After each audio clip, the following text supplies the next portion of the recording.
because it was right on the top. Okay, we are recording, so we shall. Vidula, is somebody new? It's all text.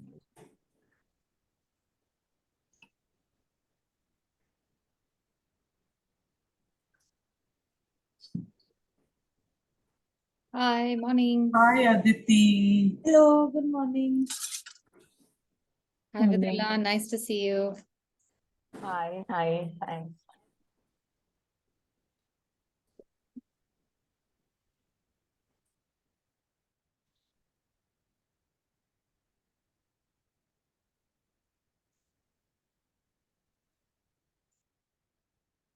Okay, today we're doing a very nice and easy, relaxing painting design exercise. This is the African mud cloth. And African what cloth? it's called the mud cloth. MUD, mud. It's a fascinating artifact. This always happens every time you try to dig a little deep into understanding the how and why of traditional or tribal arts. There's this entire story and culture that reveals itself. It's lovely how all these things are often just embedded in the art of a particular region. So mud cloth comes from West Africa, specifically Mali. So I don't know if you know, if you visualize Africa, the round part of Africa, and then you have the long part. So right in the middle of the long round part is Mali. It's a completely landlocked nation. And I think historically that region was quite advanced, but we know nothing about it. I feel very sad. I stayed in Africa for several years and I have very little information about African history. Other than the stuff, of course, that happened due to slavery, there is very little that is spoken about them. There's a lot of culture, a lot of richness, but they've always often been relegated as tribals and uncouth. So Mali was incidentally the seat of a king called Mansa Musa. Have you heard about Mansa Musa? I only heard about him a couple of years ago on a podcast. So he was supposed to be the richest man ever to have lived, ever, in human history. And you think that, okay, with all the all our Jeff Bezos and who are the other wealthy people? I don't even know. You think that they have so much and enough, but apparently he was leaps and bounds above all of them. And at the turn of the 13th century, he had amassed a wealth of that was equivalent to $400 billion. And I'm not sure whether that was a $400 billion today, which would, I think, be less than if it was $400 billion at that time, 700 years ago. So it's the same region. And this clan was allied to the people who came up with the mud cloth designs. So if you see the pictures that I've shared in the group, Vidula, I will send you the pictures separately. Sure. These are, they're all very earthy tones. And the reason why I guess they're earthy tones is because they're literally made from earth, from mud. So it's an interesting story behind it. Apparently, there's a legend that says that there was once a hunter who came back, who hunted some animal that was covered in mud, and he came back home and his clothes are all stained particular color. And I would think that a slightly unimaginative wife would have yelled at him for spoiling his clothes because she would have to do the washing. But this chap's wife was very industrious and she tried and figured out why the clothes were stained, because they must have been stained either brown or a dark black. And then she started making these cloths, which then have become a tradition. It's a very sweet idea because that's exactly how they make mud cloth today. So the process is quite simple, as in it's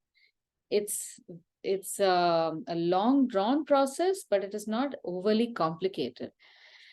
The fabric used is usually cotton, and there are traditional roles for all in the community as far as these creation of the mud cloths is concerned.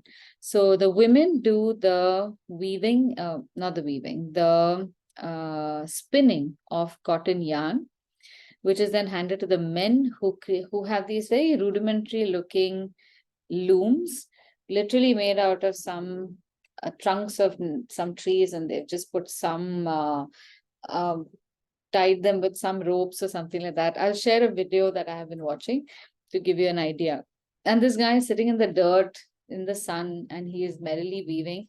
And they weave a very narrow strip, just about maybe 6 to 8 inches wide by maybe 40 inches long.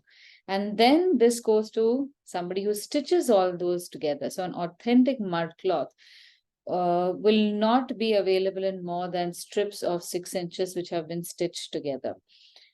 So once you get the strips, those strips are individually dyed, and then those dyed strips will have patterns drawn on them. Now, the process of dyeing is also very interesting. There is first a very basic dye that is applied to the entire fabric. It's dipped into a solution of a yellow dye, which is made from the leaves of what's called African birch. So it's got a very complicated name and all, which I'll share my notes with you. And this dye will, yeah. So either they soak this for a couple of days in water, or they will boil the leaves for a couple of hours to extract that yellow color. The fabric is then dyed in this cold. It's not boiled in it, it's dyed in it cold, several times rolled in it, and then it's dried.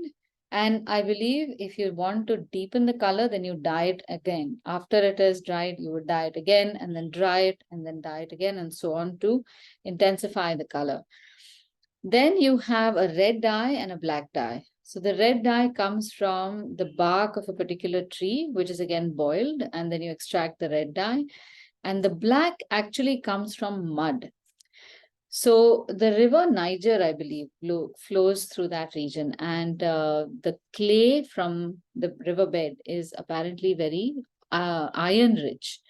So that clay is collected, and in that clay they add a few things like they add millet or maize bran, and sometimes they add this yellow dye fabric and also something else. So they leave that in a big cauldron to ferment for a week. So that mud ferments, and apparently it becomes very stinky. That's when it's ready to be used as dye. And then you can either take the entire fabric and dunk it in this mud and keep it in the mud for a little while, then bring it out and dry it in the sun.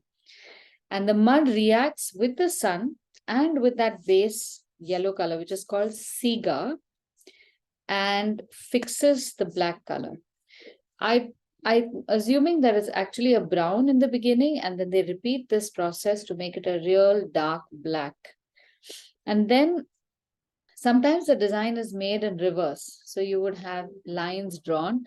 In modern times, I've seen them draw these lines with bleach or with bicarbonate or something like that. But I think that in the olden times, they would do reverse. So like batik, they would probably block it with probably wax or something, and then they would dye the fabric. They also would put just the black dye in a few places to make the design too. So it can be used as a positive also, not just a negative coloring thing. And then after it has baked for about a week or so, it becomes nice and dark black. Then they wash it and remove all the mud from it. And then those pieces can be stitched also. So often you will find these panels which are kind of mismatched. The design is mismatched. I presume it's because the panels are independently dyed and printed and then they are joined together. So really fascinating, this whole story. And so that's one part of it. Now, the second part is the prints that you get. They all have very specific patterns, very geometric patterns. And I guess, as would be the case in all cultures, these patterns have some meaning. And depending upon what you want to wish for the wearer, or what the wearer wants to speak about themselves, they would make fabric with those patterns.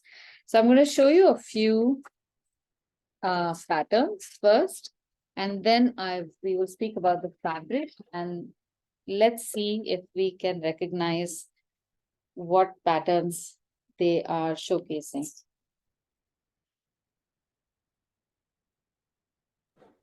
So Mali is also the place that has such a rich tradition of drumming.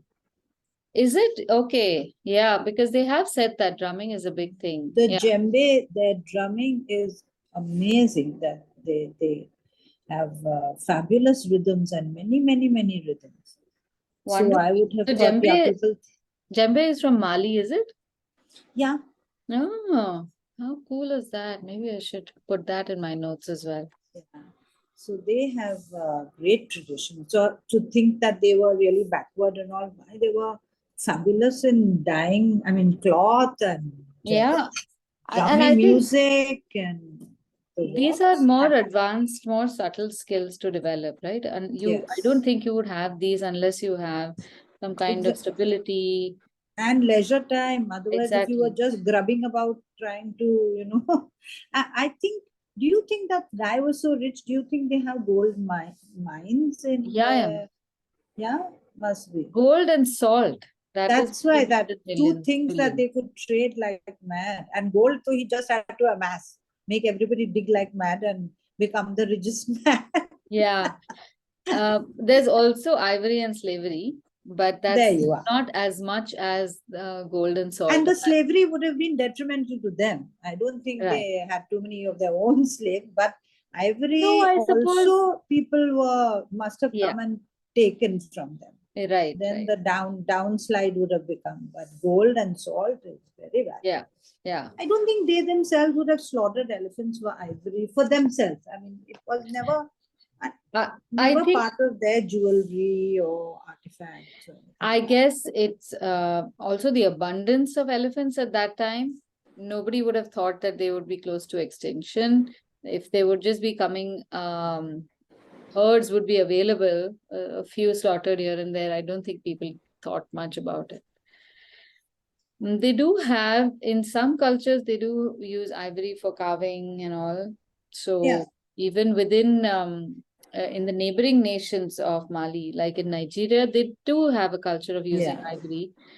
But of course, it's not, it's generally, if a local group of people use animal products, it's perfectly It fine. is When very, the yeah. And world it's comes down always, and says that we also want it, that is when it's a problem.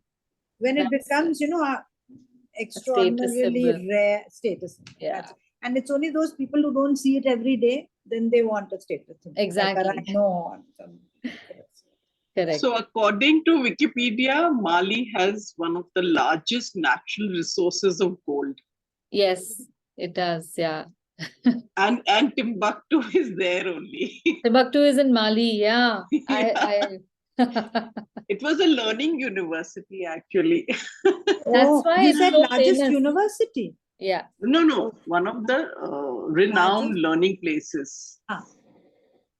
Timbuktu. Exactly. It was that whole region, even Morocco for that matter, was very developed in the medieval world. At that time, Europe was very backward. But we only know about how their history was and their ups and downs. And then you Yeah, don't the realize that French everywhere. came and took over. Yes, yeah. So when they realize that we have nothing and we're useless, let's just go and make the whole world useless. Okay, so here are the, I'm going to share this page with you later, so you need not note this right now. Oh, spotlight. So it's just simple patterns which are given some meaning. So just 4 lines like that, or 4 arrowheads converging together. They have very weird things, very weird symbology. So this is supposed to mean a very luxurious cushion. Why, I don't know why this. This as a drum makes sense. Family makes sense. This is the back of a farmer's sickle. This is apparently meant to indicate strength and perseverance. And somewhere over here, yeah, bones of a snake. This is supposed to be bravery. This is a bed made of, yeah, bamboo. A very luxurious bed signifying wealth and power. So all these are nice symbols which were probably used in the beginning. It said that fabric was decorated according to the user. So if it were a wealthy person who was very powerful, who had a close-knit family, who was dependable, who had good fortune, all of that would be written. If you were, say, a hunter or a soldier, then you would want something like this. You want bravery, you would want these bones, you would want drums, you would still want family, again, dependability. So all of these, the permutations and combinations can make for a very interesting symbology. Also, all these symbols often indicate locally available resources. So you would have snakes, you would have iguanas, Iguanas' elbows, the poor things. yeah, cowries. So these are also very interesting. I love the symbol for spindle. It's just 3 lines, which probably indicates the direction of the shuttle from left to right. So simple, and it makes a lot of sense. Or it could be the warp or the weft of fabric. Very nice. Now, there are, of course, hundreds of symbols, and at some point, I would love to write down all the symbols. And depending upon your source, they will give you different meanings, but more or less, it's in the same ballpark. So it's not as if one says bravery and the other one says cowardice. They're not diametrically opposite, and they also don't indicate 2 different things. But the focus would be on a different item. The intrinsic meaning of the symbol would be pretty much the same. So now, if we were to see the patterns,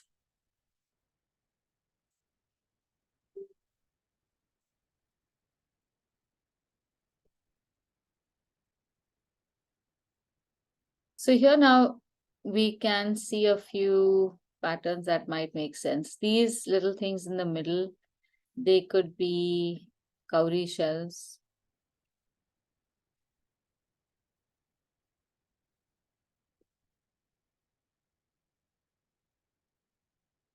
Then you have, what was these?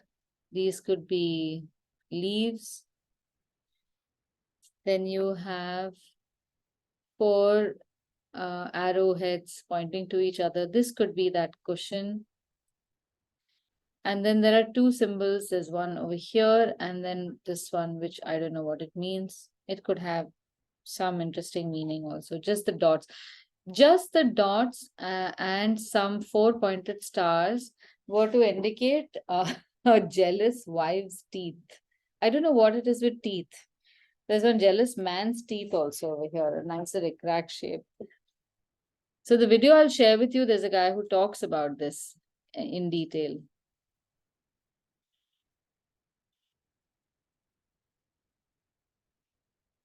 Okay, here again we have cowrie shells, we have this jealous woman. These lines, I don't know what they mean. There must be some kind of meaning. Again, cowrie shells, those triangles pointing towards each other. Here there's very interesting meaning. You have that spindle. You have the spindle design here. You have bones of a snake, family. This also, I can't remember what this means. This is probably that jealous woman. These are all leaves. This is the bottom of a basket, a woven basket. This is the back of a farmer's sickle to indicate strength. This is again your luxurious cushion. And this one again, I can't remember. So sweet, very simple patterns, so easy to replicate, but the meaning behind them make them so much more enjoyable. Now, I've never done this before, but I would love to be able to do this kind of research before I go to any country and especially buy any fabric. See, very nice, very simple. This is, I Yeah, just those love this. cowrie shells were done beautifully in the Yeah. earlier fabric. Yeah. So beautiful. And again, the colors are authentic. You have that yellow, you have a red, and you have a black. This is also very nice. So here the white lines seem to have been made either afterwards, so with either a bleach or maybe with wax. And sometimes you would put your medium in squeezy bottle with a very long flute thing, and then you would make these thin lines. Here it just seems to be painted over. As you can see, the brush strokes are quite visible. And this actually seems like resist printing because it's so well, the lines are so clear. I really love this pattern. So I'm going to let you choose whichever pattern you want and try to recreate it. Now, whenever we are recreating patterns, you don't have to recreate the entire pattern. What you do is you can recreate a repeat. So repeat is when you see a pattern in one form that can be replicated one after the other. You see the same thing repeating one below the other or turned upside down. So in this case, the basket weave has come from there to here. These are all repeating diagonally anyway. And then you have these two repeating here, but also their direction has changed. One is sideways and one is north-south.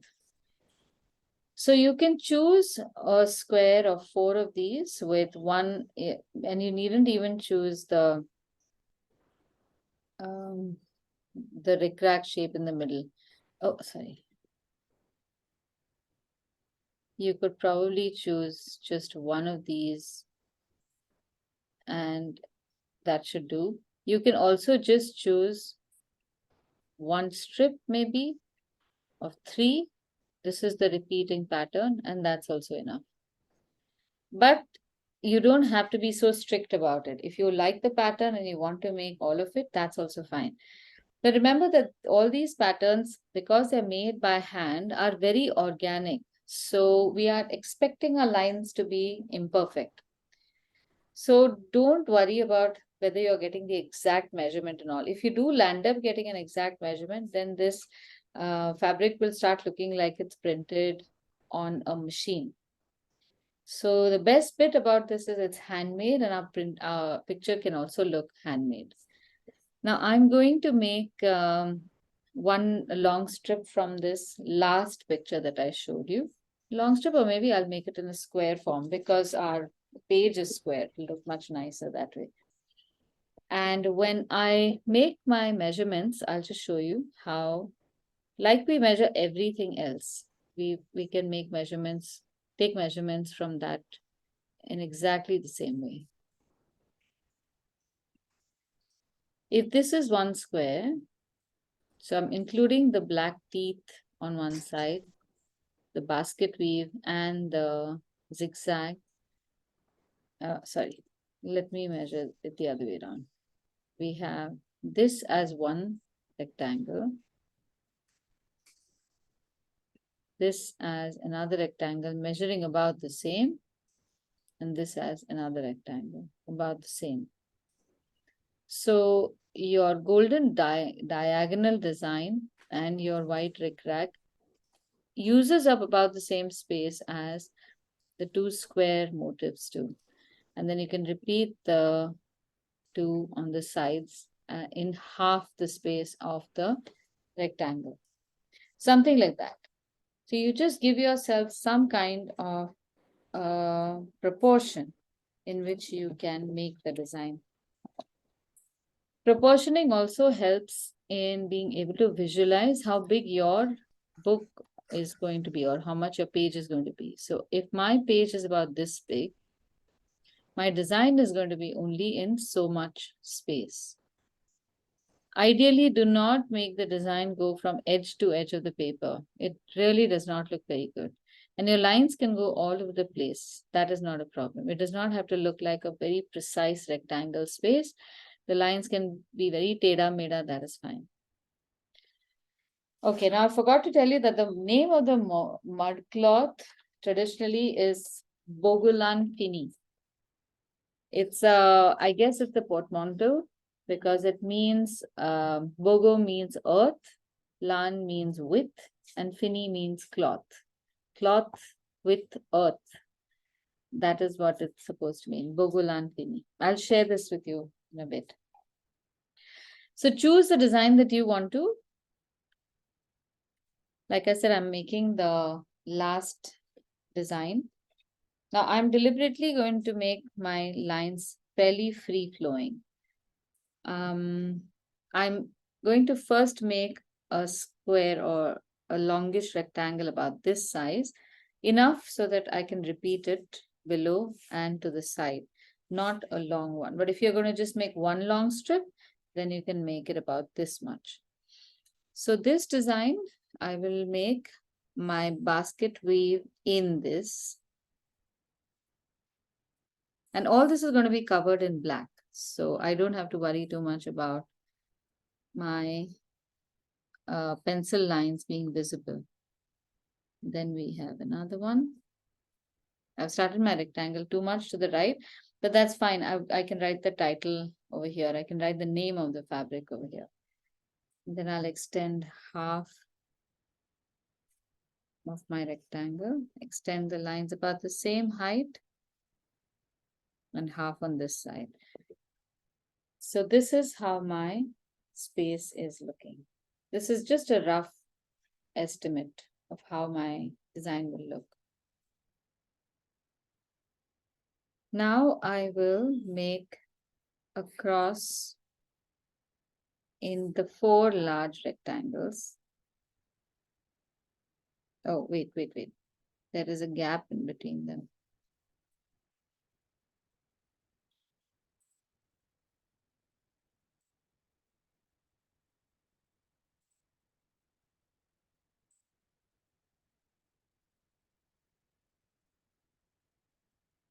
So this is my, just to go over it again, I started with this rectangle, measured a slightly narrow, but it could be the same size rectangle in the middle also, and then another rectangle to the side.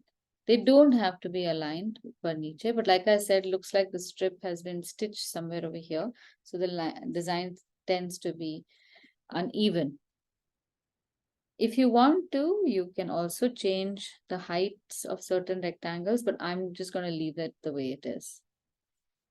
Then I have kept a gap in the middle because there are these very nice golden strips between the blocks that break up the design a little bit, providing some relief. I think this one I will make smaller. This strip is over here, and then maybe this one can be slightly bigger. And this strip can be here. So these two I'm making slightly shorter. After you have defined your rectangle or square space, you will make a cross running across the rectangle because all the designs seem to have been created with that focus, cross in the middle being the focus. Now with this, I'm going to just make my design directly in pen. So starting from the basket weave, I'll start from the center circle. Is everyone with me? Do you want me to wait? Okay. So maybe you can just have a look at what I'm doing. I'm going to start the design from the center with some kind of a circular shape. Then I'm going to make these lines coming sideways. And you can literally make them very wobbly and imprecise deliberately. This will give me the structure for the squares. Now, the arrowheads make almost concentric squares. So if you want to, you can make a square in pencil and then extend the lines if you feel unsure. But basically what I'm doing over here now is creating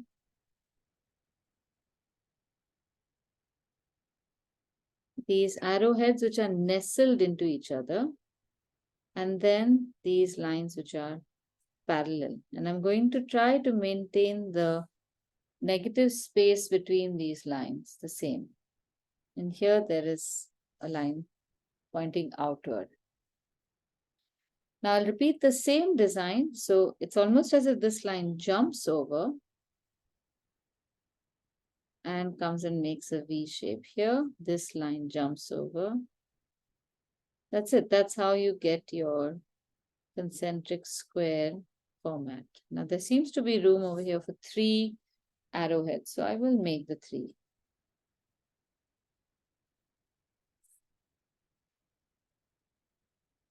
So this part on top will have 1 extra shape over here.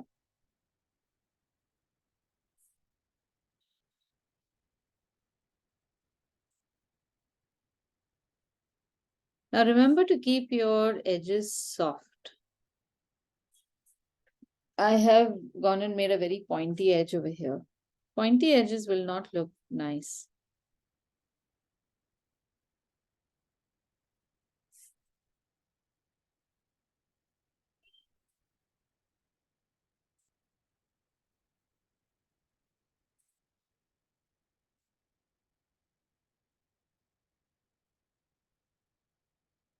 That's it.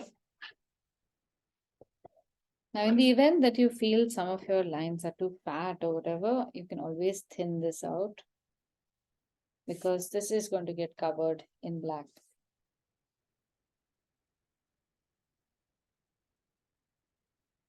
Now, above this, I will make a strip.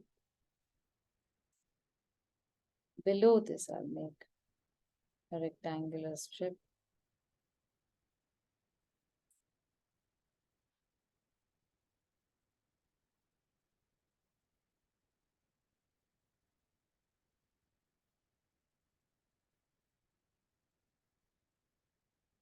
Now, when it comes to the cowrie shells, they're very easy to do. Just draw a semicircle or semi-oval shape on pointing in the 4 directions, dodging that line of the cross. This one has become too big, so I'm going to make it smaller.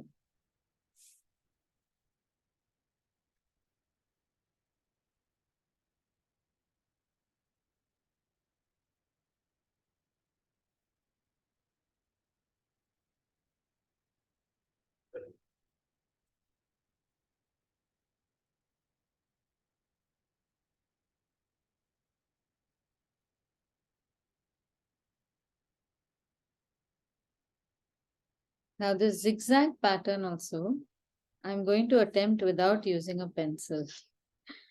So the trick over here will be to draw one side long, one side short, one side long, one side short. And I'll tell you why. Because the left side of the line is going to be this way. They're not even. This way, when we draw the right side, it will be short and then long, and then short and then long, so that the negative spaces will all become even. Do you get me? So here again, I have made this short. This part is long. Turn right, short, turn left, long. Short, long, short, long, short, long, long, and short, and end. And then as you come from the other side, this will all even out. And you need to do this only once, and the next line that you will make will automatically be reverse of this. Now I have drawn these squares already, but depending upon how much space this design takes, I will decide on whether or not I will continue to maintain this or I will shift all of this to the right. Now remember, the line next to it is drawn exactly the same way. Huh? That's very peculiar. It's not a mirror.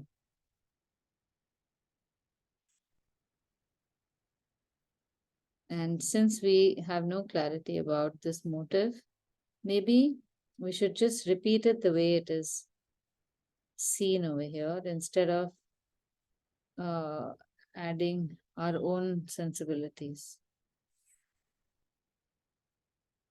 For all you know, this could mean harmony, and that might mean enmity, or God knows what.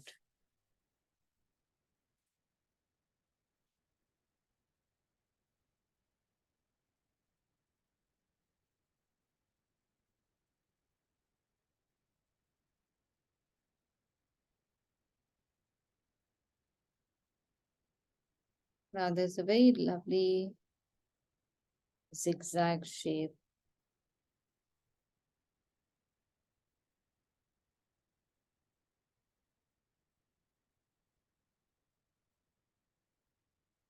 From one side and also from the other.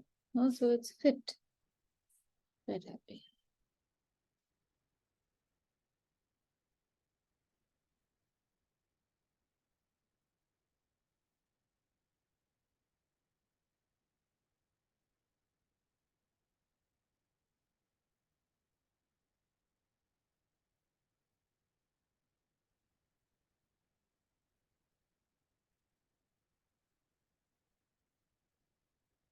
Now repeat this again over here.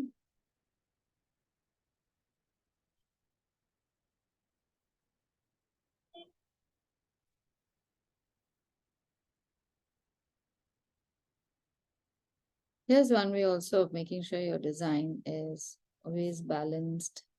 Start with the small parts first, and then the larger bits.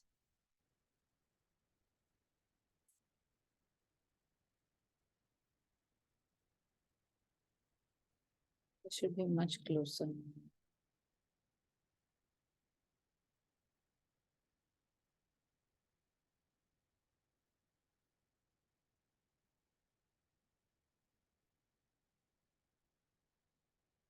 Now this last bit seems a little complicated, just because of the sheer number of dots we have to make.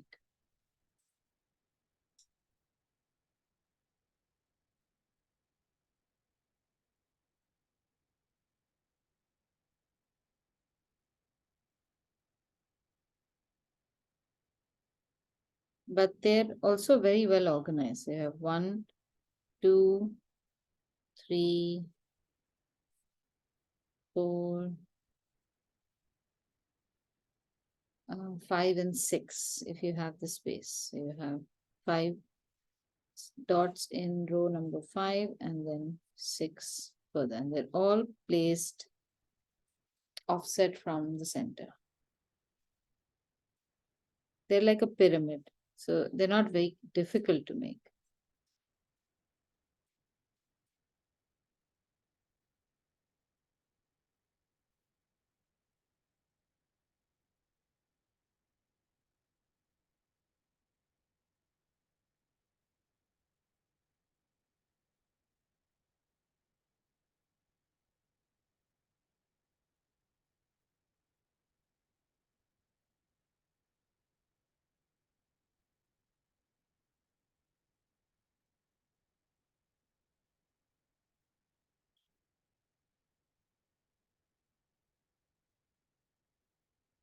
Now I'm making this design on the side here and its counterpart.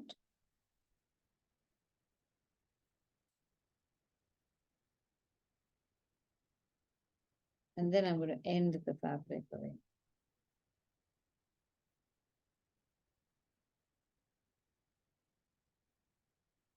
Also draw a line from the bottom.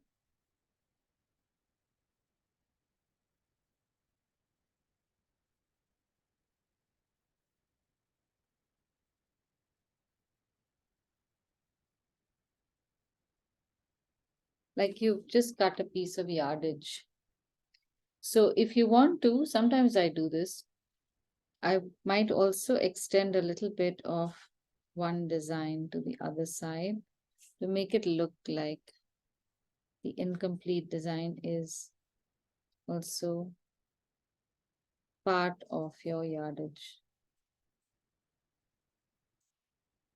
And then on this side, you can have even something like this.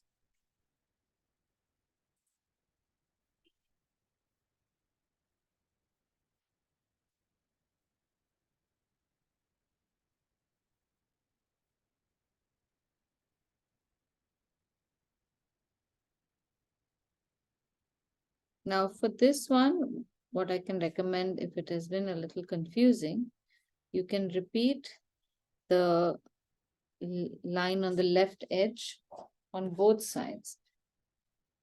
It becomes easier to copy just one edge of a line. When you double it, it becomes a little difficult.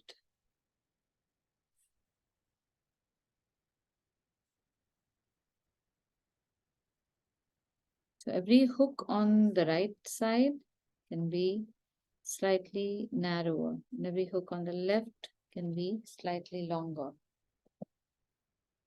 And then counter it.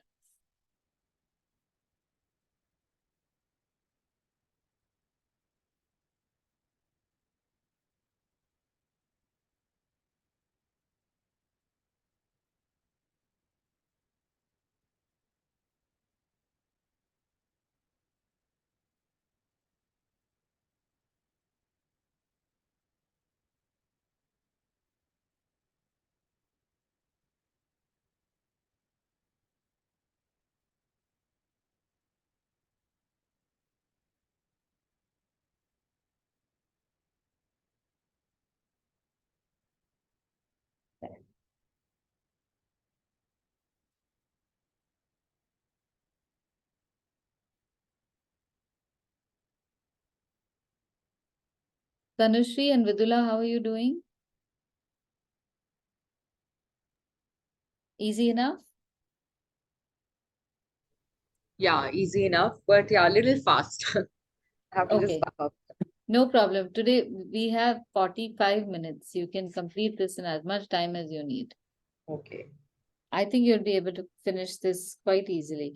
But making the patterns is not too difficult, right? No, it's not difficult. Huh. So once in a while we have these also, just to reassure you, because the last couple of times I think it was a little tough, na? Yeah, the first class especially. Yeah. First class was Haida art. Yeah. That was a little tough.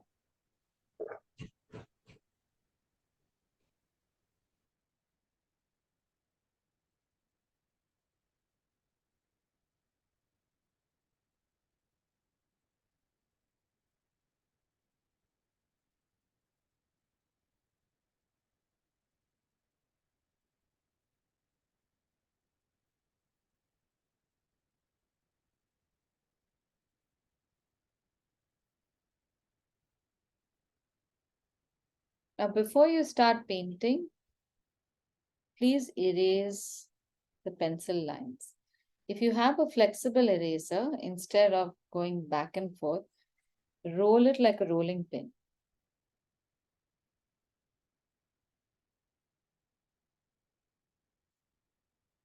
Because that way you don't disturb the surface of the paper. If So you is this to- the kneadable eraser that you're using? Yeah. Okay. If you need to erase back and forth, then just go over the pencil lines. Avoid going over the entire surface, like how I see some of the kids in class, they have this tendency to just erase. It's like carpet bombing. They just want to erase the whole paper. And I think the reason they tend to do that is because first they've drawn the line so dark that their hand has traced that lead all over the sheet.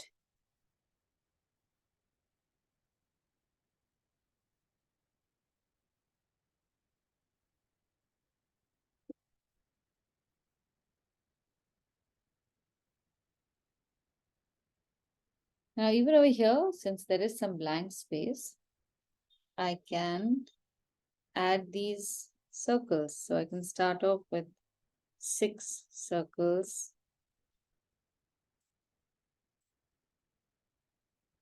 Come down to 5.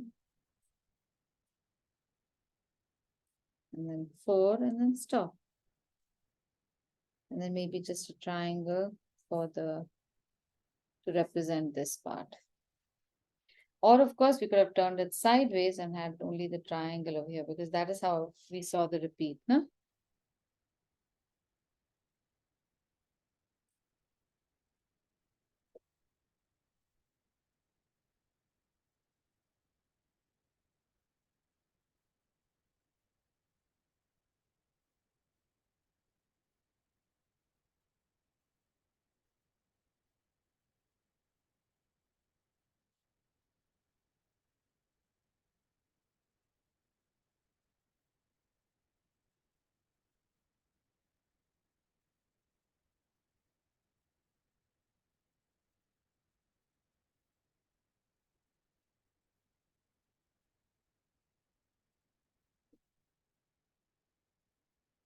Now, when coloring this, if you want to, we can give this entire fabric a slightly yellowish tinge.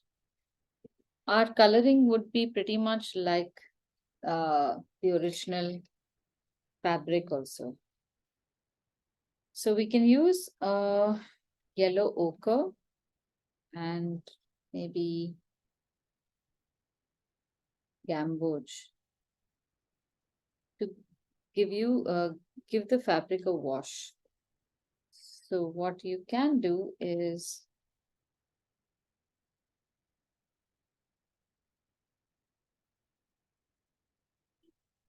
make a very nice light mix of a warm yellow. It needs to just be a very halka wash. So a lot of water with just a tint of color.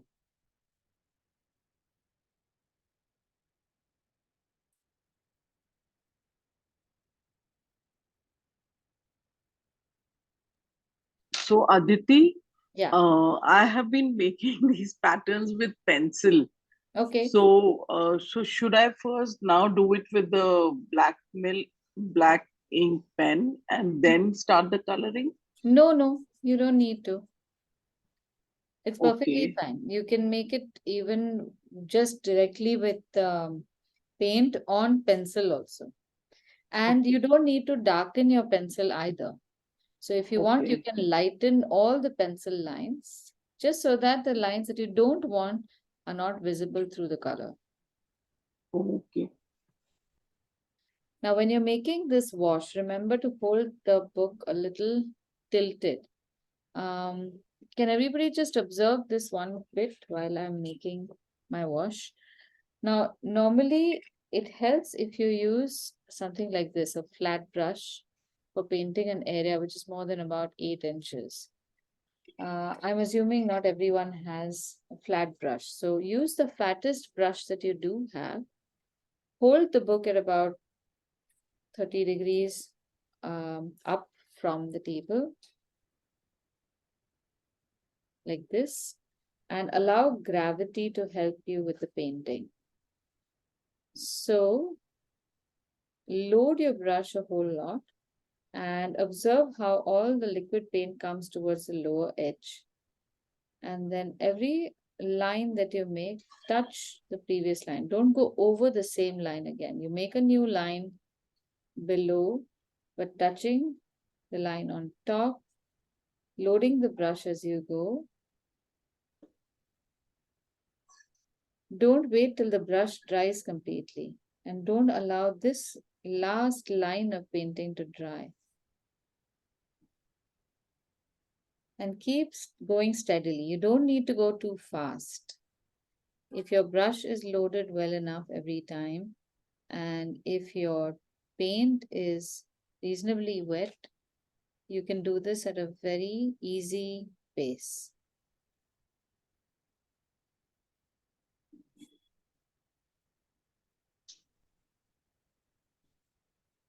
Now, because you can't stop halfway, remember to make a lot of medium right in the beginning. Don't stop to make more color.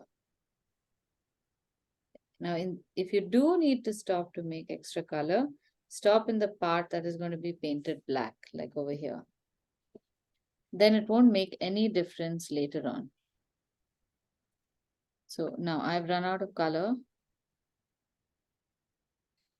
And I can restart from here. So even if there is a patch, it will be hidden.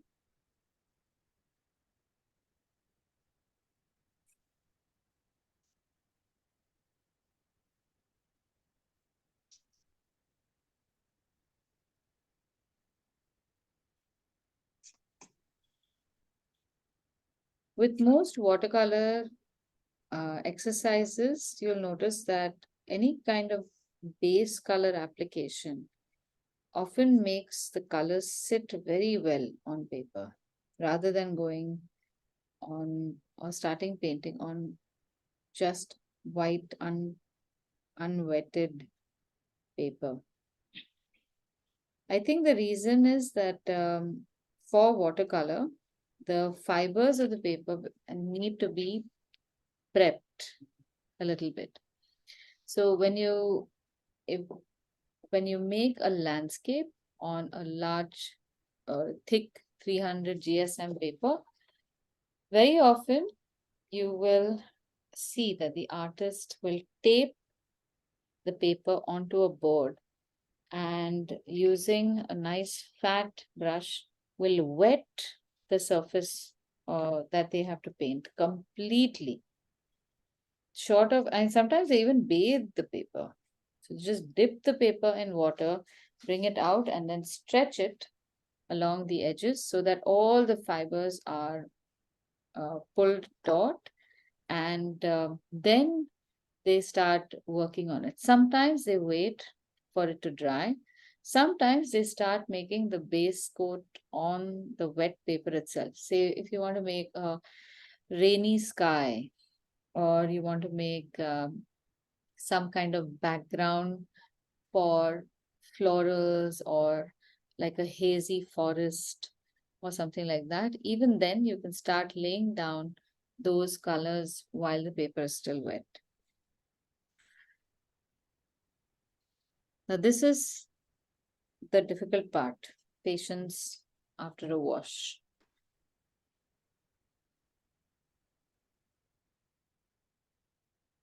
So while we're waiting, I can tell you a little bit about the fabric again.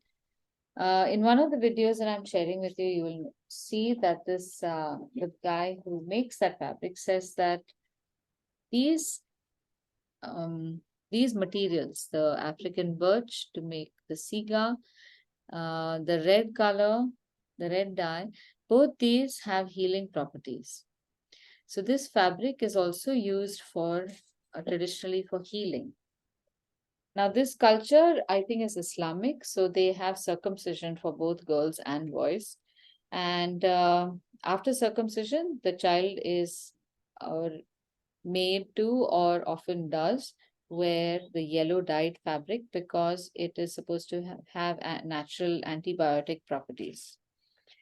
And even after childbirth, women wear this, envelop themselves in this fabric. It apparently helps them ward off negative feelings.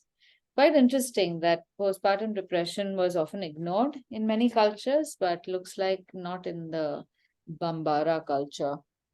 The red dye is supposed to help against cough. So I don't know whether they drink it because, I mean, why not? It'll be some kind of kadha. Yeah. Maybe it was like a kathaka tree. Right, correct. You know? It is a red dye and it's It is a very red dye, exactly. So now every time I see these kinds of um, tools or dyeing or from natural fibers and all, I feel so sad throwing away things like onion peels and beetroot peels and all, because all of them can be dyes. We can convert them into inks or fabric dyes or something like that so easily. But In fact, Aditi must have done fabric dyeing. I have, but So we ours is so, I believe there's some kind of a coating on all ours which needs to be removed before it will actually take vegetable dyes. on cottons. Commercial cloth, they put something on it that needs to be Yeah, stripped. so as far as I know, commercial cloth, they use a certain amount of starch to make it, I guess, look nicer.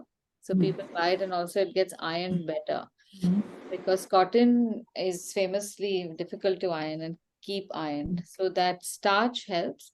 But say if you were to buy manzar pat, which is a raw cloth, often it is not bleached. It's not bleached and it's not also starched. So you can use that for dyeing. We often used to use dyeing, manzar part for dyeing. Okay, that's good because it's inexpensive also. It is So if you're inexpensive. doing rubbish like onion peel, then some And it's actually counterproductive. Now, if you take white cotton and then you bleach it and then you make it yeah. bhadak white and then you're going to dye it anyway. Bleaching is so resource intensive. It's one of the Yes, so worst much water pollutants. and it's bad for the groundwater Yeah, also. it's terrible. So I had in fact met a lady in Ahmedabad who has a wonderful brand. And her story, her and her husband's story is really nice. I think the brand is called Aura, if I'm not mistaken, but I will look for it and send it to you. So this girl, her husband is a chemical engineer, and for 18 years he worked with companies trying to. He used to buy their waste product and would process it so that there was some material that can be reused, and then there would be some more waste. And then he had to go through several cycles of purifying or cleaning out something like stuff, maybe just byproducts of manufacturing. And then he would be left with close to about 10% of a liquid, which was all the chemicals. Everything was then, once it's removed, and you can flush that even in the river waters, it's technically safe. But then the 10% that he was left with, she told me it was such a strong acidic formula that if a drop of it were to fall in your hand, it would eat through your hand and come out the other side. It was that strong. And imagine he worked in this field for 18 years, and one day he just said, I can't do it anymore. I cannot live with these chemicals. We have to do something about it. So him and his wife took some time out. 2 years they traveled and they did some research on natural dyes. And they found a chap, I think somewhere near Hyderabad, an 80-year-old gentleman who had the formula of natural dyes that his great grandfather used to use. And because it was so expensive and almost prohibitive to procure, through this whole industrialization of the country, these crafts were never given any importance. So he said, we just stopped those and started using commercial dyes for all our block printing and everything. They hardly use natural dyes because nobody is willing to pay the price. So they got him to Ahmedabad. They studied. They showed. They got him to show his technique, and it is still very labor intensive. So they use things like madder, turmeric, indigo, and all sorts of other natural colors. So that's one part of it. While they were experimenting with these, they had taken up with a small plot where they were manufacturing many of the dyes and many of the fabric prints. Just the experiment. This eventually became their shop. But in that 1 year, what they used to do was, knowing that this the water that comes out from this processing is not toxic, they used to dump that water in the plot next to this, which was a completely dead plot. There was nothing happening over there.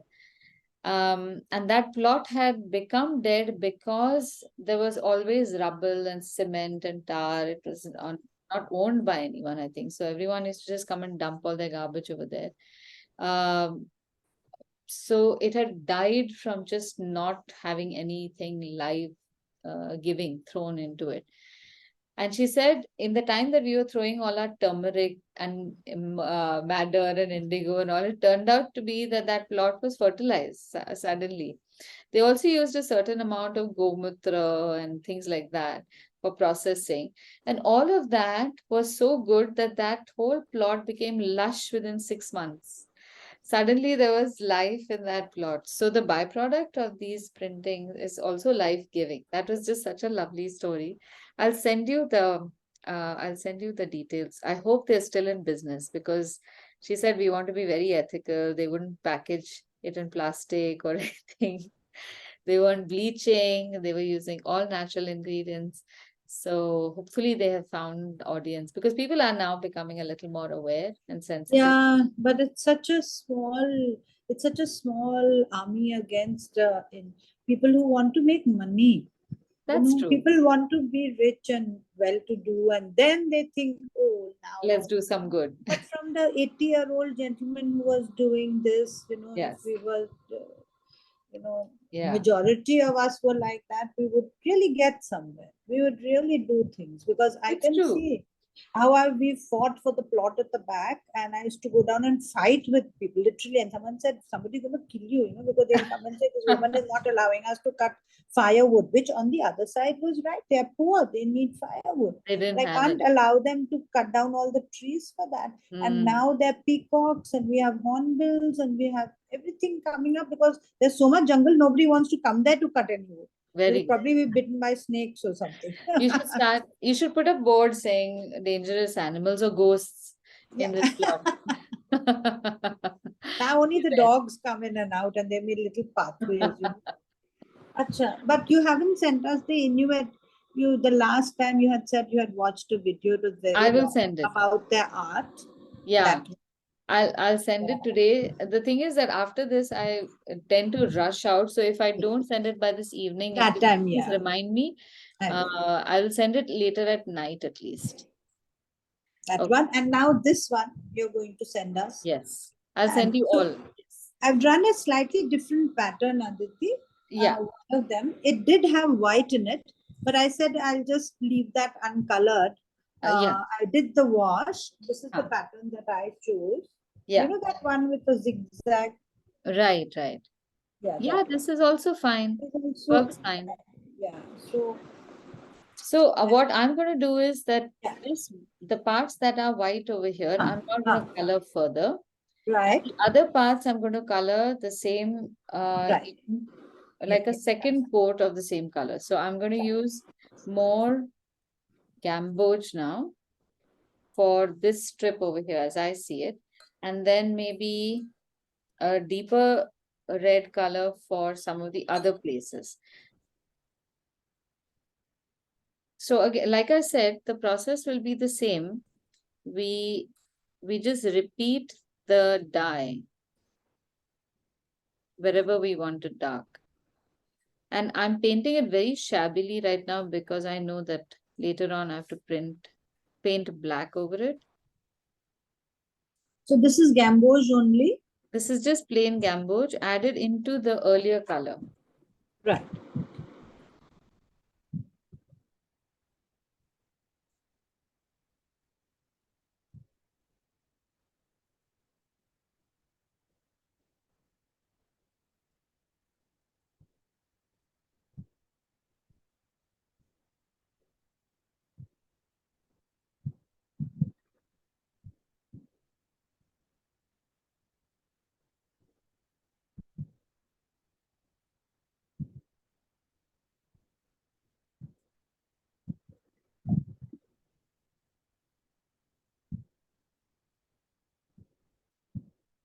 I'm going to make some of these stripes also in this gamboge. And maybe this alternate powdery shell also. Or slightly lighter color.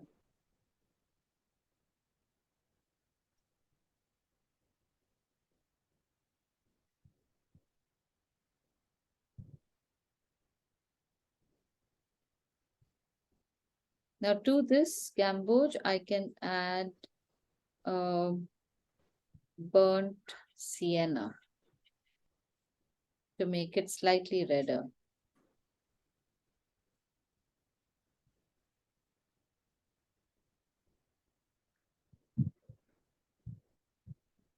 So this is burnt sienna and this is gamboge.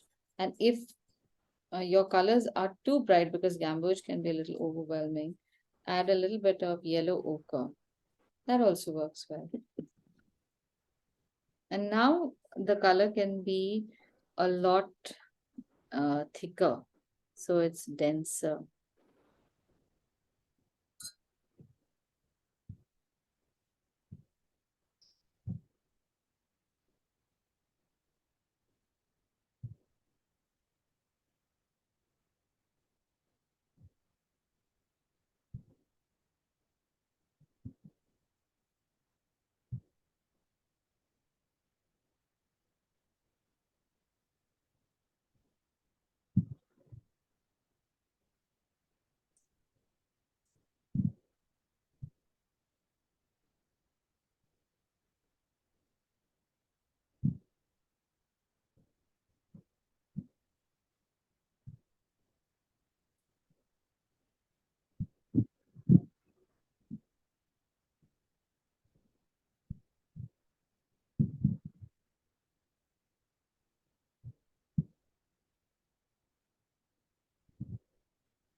This can, again, you can go over this a second time also if you want to make it deeper.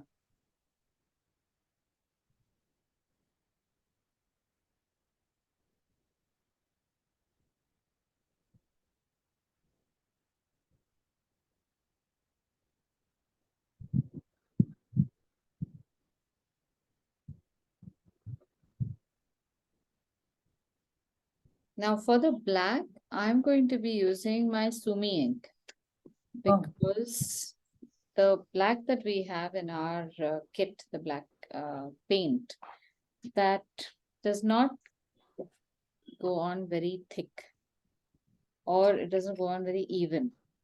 So if you have ink, you can use ink. If you have sketch pens, you can use sketch pens, markers to get a nice dark color. But if not, then just use your black color ink. That's fine also.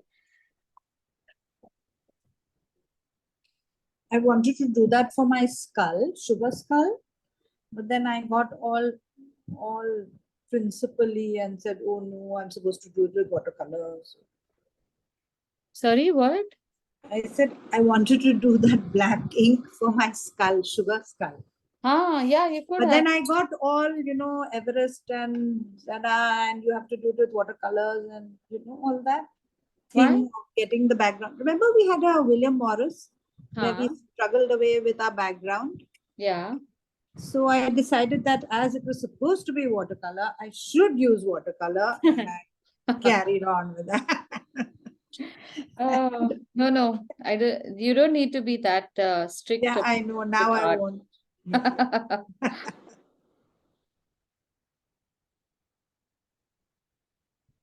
Now, one tip that I can give you when you're painting black is first go along the edges. Take your time drawing or painting the lines along the edges, because even if you're painting it in black paint, you sometimes cannot see the edge of the brush against a black color. So you tend to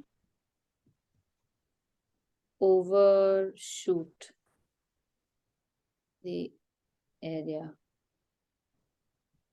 But once you do this, it becomes a lot easier. So instead of painting like that as you go, which can become difficult like this, just make the edges first.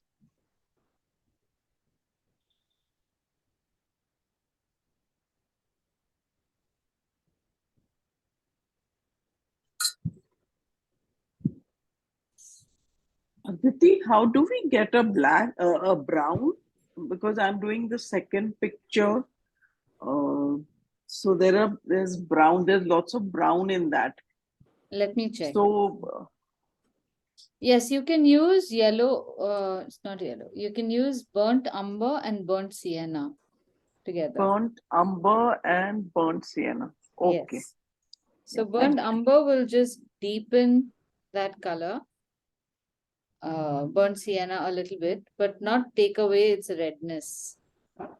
You need a slightly reddish brown.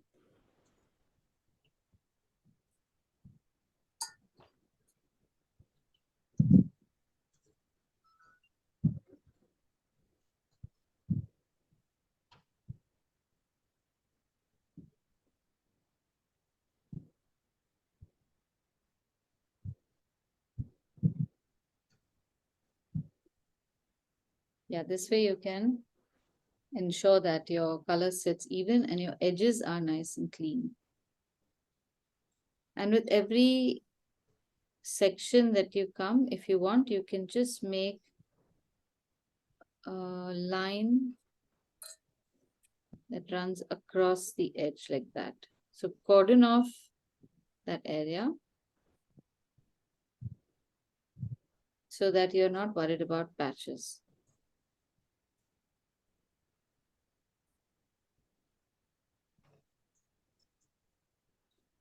So sometimes when you are designing and there are certain limitations, make that limitation part of the design rule, and then making the design becomes a lot easier.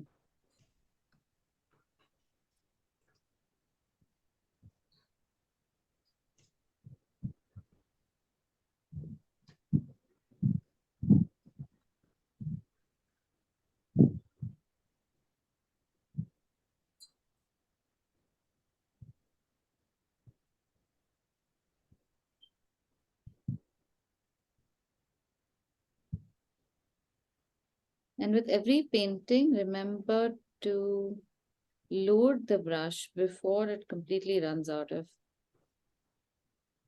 any medium. When you feel the brush scraping against the paper, then you should be a little careful.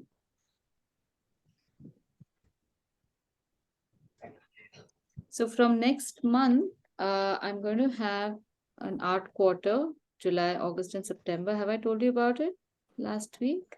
Yeah. Maybe I'll tell you every week. Yeah. Now, tomorrow I'm going to have an Insta live session from 5 to 6:30, during which time I'm going to speak about what to expect during that art quarter. And I want to invite all of you also to join and give your feedback. Just speak about what your experience has been if you feel like it. So it's going to be from 5 to 6:30. Please, if there are anyone who you feel should sign up, do let them know so that they can listen in and decide whether this is something that they like to do.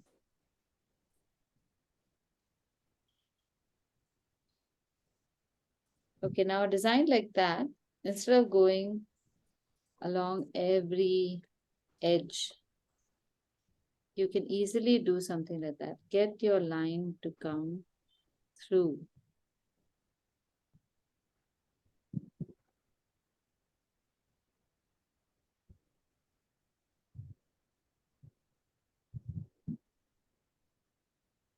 And then there'll be small bits left. You can just paint them round.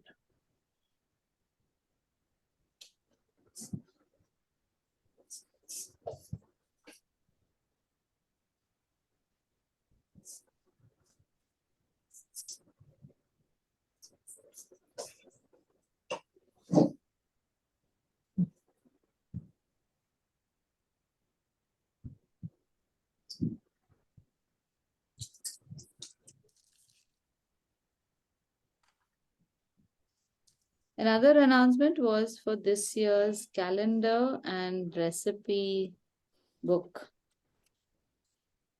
So I wanted to make another book before Diwali. So would you like to participate in a recipe collective again Yes, this yes. year? Yes, yes. Then what I'm going to do is maybe have one session in recipe illustration Yeah. at some point, so that people who are joining new, they can have their doubts cleared. Us also, doubts clear. Yes, you old students also, yes. All students also. Another thing I was thinking of this time when I went to Himachal, Hmm. I was sitting and chatting with a lady who lives next door. She runs the whole farm on her own, paints her buildings, looks after the buffaloes. You name it, she does it. Wow. Amazing woman, speaks Pahari. Hmm. And we were just sitting, and then I don't know what happened. I had a something. And then we started speaking about remedies, these plant remedies and home remedies. And she Ah. gave me this harad from the tree there, which Ah. is, it's obviously available in Ayurvedic shop, but she has a tree. Ah. And she gave me that 4 or 5 of them, and she said, you just have to take a little bit. And I thought, you used to make those little books Yeah. to fold out things and stuff. So a tiny bit bigger than that, but a fold out of home remedies of these little kadhas and little Yeah. That's a things great for idea. back tummies, and like methi dana roasted ground, just hand Hello. ground Correct. and mixed with salt and curd क्या कह is रहे a हैं? surefire this thing for मैंने back तो नहीं बुलाया. tummies. All Called? kinds of मैंने बुलाया नहीं. For diarrhea. Oh, For a is very it? Oh, I bad didn't know stomach that. upset, especially if you have food poisoning or something, Okay. then this is amazingly good.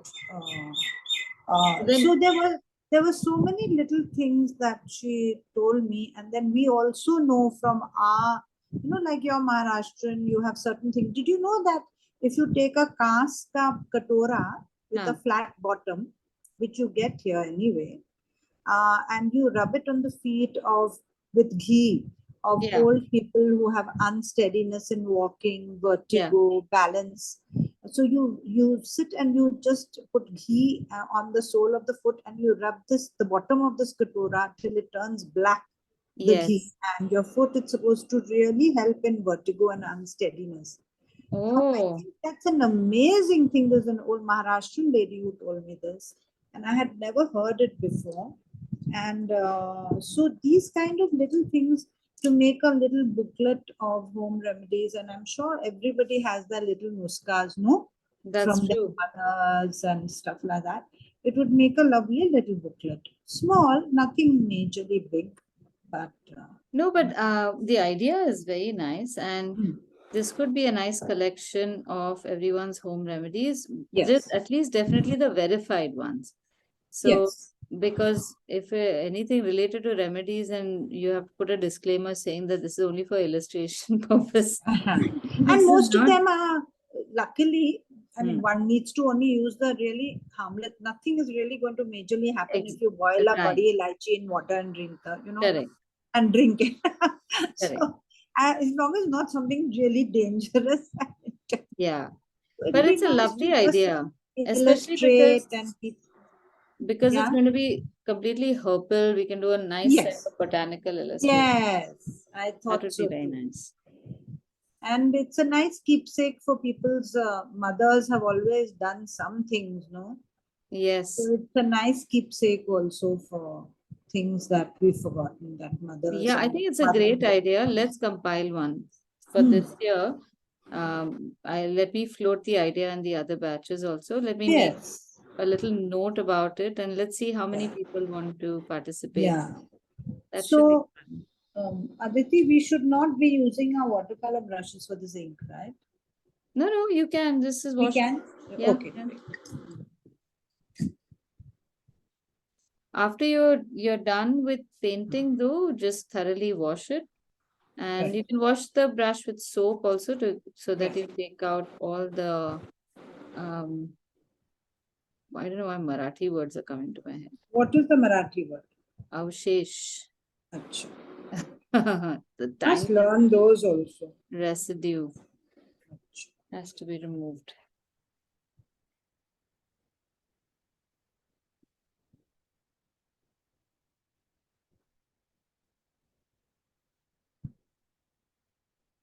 Once in a while, these easy painting exercises are so relaxing. Yes.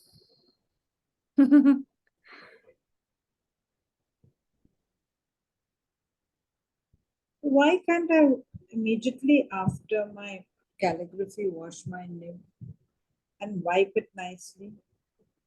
Sorry, I didn't get that. Why can't I wash my nib after calligraphy Huh. well and then wipe it well so that it doesn't get rusty? But so the reason for that, I think, is the nibs are very corrosive, easily. I mean, corroded, not corrosive. Water is very corrosive and not very friendly to our nibs. I used to wash my nibs earlier, and Mhm. there is a rule that says don't wash nibs, but I found that their life is shortened dramatically from water washing after every use. Okay. Whereas if you use you could use oil if you want to, and or that potato starch, just Yeah. plunge it in the potato. That Yeah. works like magic. Yeah, that's what I'm doing now after I Yeah. stop washing them. Yeah.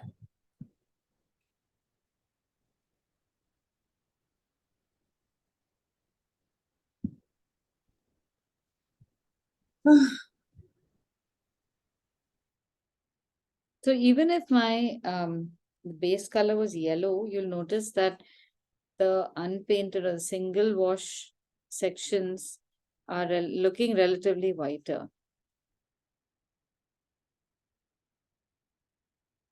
And I presume that this is how the printed fabric would also be. It would have a slightly yellowish tinge because without it, maybe the black color will not, the mud does not react too well.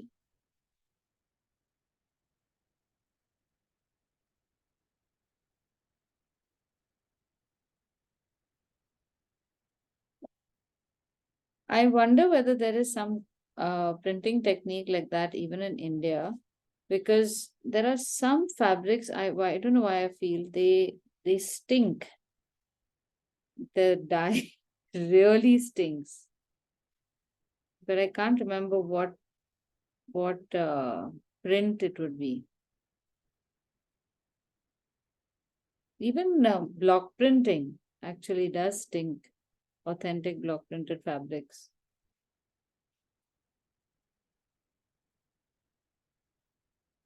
We should ask Ritu from Saturday batch. You do know that dhobis in the old times used to use goat goat dung, those little pellets, to Uh-huh. bleach their clothes, bhatti. They use goat dung.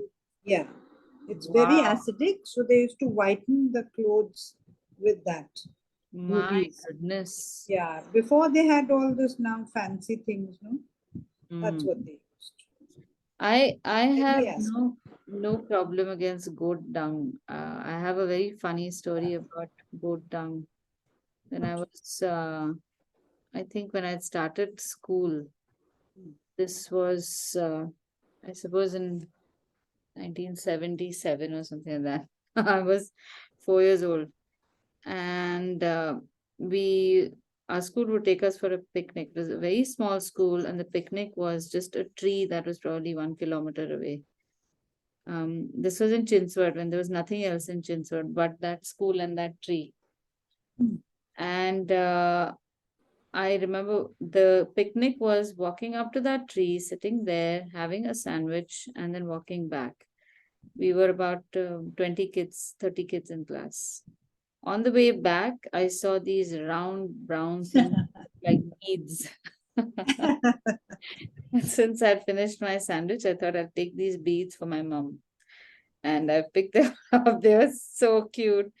And I put them in my box and I got them home, How sweet. thinking that my mom would love these beads.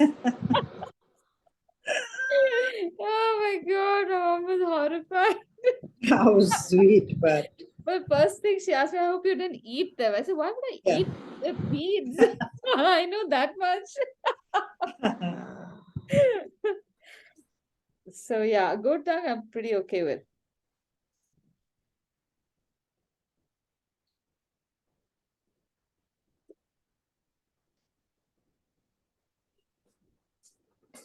So when you wet the cloth again, when people bleach, put Huh? bleach in them, dhobis especially earlier, when Huh. you used your towel, when you wet it, it would Okay. smell of this bleach. Oh, okay. Yeah.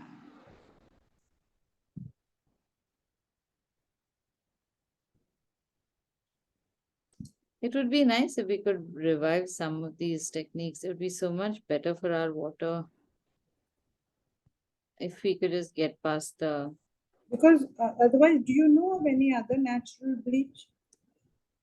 I'm sure there must be something that doesn't come out of an animal. Coming out of an animal is okay. Sweet. At least it's natural. Lemons. Lemons Huh? are supposed to Lemons, be. yeah. Yeah. Yeah. Lemon and cucumber, but those are very halka.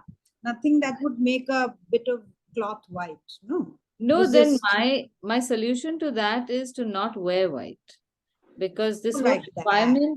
requirement of wearing white Yes. is itself a dhati par bojh. Yes, yes, of course. So But say once if you one take- wanted to do resist, Ah, then probably you use wax before.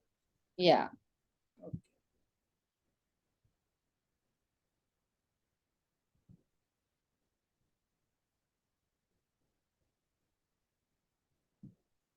I know that anar, jamun, mulberries, these stains don't come off. Yeah, and they are actually Whatever some you do. beautiful colors. Yeah. So I had tried making inks out of some of these. Beetroot I had tried. Coffee, though we've done coffee painting, so that works pretty well. The I guess one needs to realize that these colors are not fast, meaning they That's change. why. They Yeah. change over time. So coffee can become lighter. Beetroot, the color is very beautiful. I tried to write with, I wrote with beetroot ink and I tried to preserve it, but the redness goes, it becomes brown. But jamun and all, but nothing happens. No? But I think that if we were to add something like gum arabica or something, or sometimes even egg white sometimes helps in retaining the color, Okay. the pigment, but didn't have the time to test all that out. Okay, so are there any questions with this, anyone? Because it's 12:30 and I need to rush off for the next class. Yeah, Aditi, my patterns are all changing because so can I add some other patterns? Sorry, I don't know why it's coming. 1 minute. I think I blurred the background. So, in the different squares that are available, which I still need to add, can I add some different patterns from the list of patterns that you have? Can I see what you've made? 1 minute. I think it's blurred. 1 minute. You know what? I think it comes to when you go to video, stop video or start video, There, I think you get that. Yeah, here it is. Here it Ah. is. So when I did this, so it's not coming as a square, so there's still some space left. So can I add here niche some different designs? Yes, you can, or repeat the same ones in different order. Acha. Yeah. Okay. Okay. So the see the last pattern that I have done, it's shown some kind Yeah. of repeat, a logic for the repeat. You can turn things around. You can Okay. do some exactly the same way. You can do that. Okay.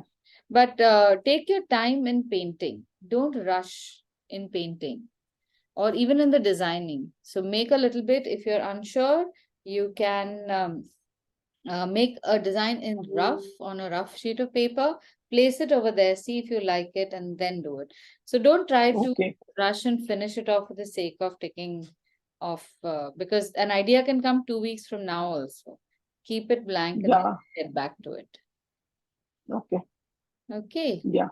right. Yeah. Thank you. Okay, so I shall see you all next week then. Okay, and Vidula, for your question, the ink that I'm using, this is called Sumi ink, which is what we use for the calligraphy class. No, this is not the final bottle. There's, I mean, the bottle that it comes in is different. This is just a small container that I take it out in. And but it's not compulsory. This is only because I have it handy and it gives a nice black finish that I'm using it. But if you want a dark finish, you could use even poster color for it. That can remain dark. You could use a dark drawing ink that becomes dark as well. Watercolor black sometimes looks very patchy and can look a little frustrating. But remember that this art form is supposed to be fairly organic. So even if it's a little patchy, don't get too worried. You can do a second layer or third layer of black also in the places where it's patchy. And since it's a dark color, the patches will eventually merge. All right. Okay, so I'll see you next week. Please share your pictures after they're done on the group. Bye. Bye. Thank you.